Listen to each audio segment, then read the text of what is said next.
19th chapter. The Practice. Matilda found the house empty as usual. Her father was not yet back from work, her mother was not yet back from bingo, and her brother might be anywhere.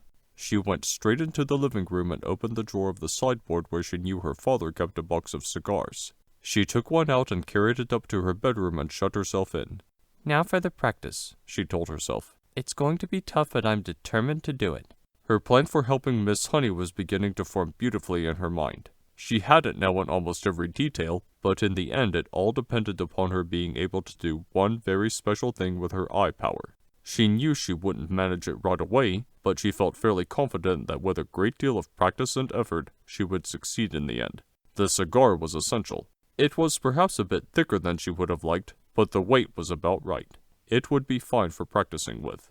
There was a small dressing table in Matilda's bedroom with her hairbrush and comb on it and 2 library books. She cleared these things to one side and laid the cigar down in the middle of the dressing table. Then she walked away and sat on the end of her bed. She was now about 10 feet from the cigar. She settled herself and began to concentrate, and very quickly this time she felt the electricity beginning to flow inside her head, gathering itself behind the eyes, and the eyes became hot and millions of tiny invisible hands began pushing out like sparks towards the cigar. Move, she whispered, and to her intense surprise, almost at once, the cigar with its little red and gold paper band around its middle rolled away across the top of the dressing table and fell onto the carpet. Matilda had enjoyed that. It was lovely doing it. It had felt as though sparks were going round and round inside her head and flashing out of her eyes. It had given her a sense of power that was almost ethereal. And how quick it had been this time. How simple. She crossed the bedroom and picked up the cigar and put it back on the table. Now for the difficult one, she thought. But if I have the power to push, then surely I also have the power to lift? It is vital I learn how to lift it. I must learn how to lift it right up into the air and keep it there. It is not a very heavy thing, a cigar. She sat on the end of the bed and started again. It was easy now to summon up the power behind her eyes. It was like pushing a trigger in the brain. Lift, she whispered. Lift, lift. At first the cigar started to roll away. But then, with Matilda concentrating fiercely, one end of it slowly lifted up about an inch off the tabletop. With a colossal effort, she managed to hold it there for about 10 seconds. Then it fell back again. Phew, I'm getting it. I'm starting to do it.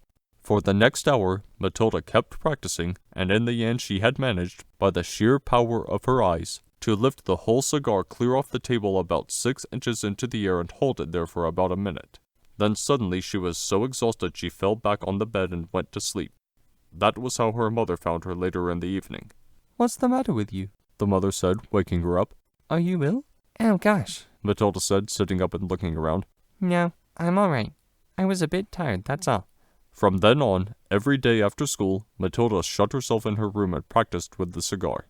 And soon it all began to come together in the most wonderful way. 6 days later, by the following Wednesday evening, she was able not only to lift the cigar up into the air, but also to move it around exactly as she wished. It was beautiful. I can do it! I can really do it! I can pick the cigar up just with my eye power and push it and pull it in the air any way I want. All she had to do now was to put her great plan into action.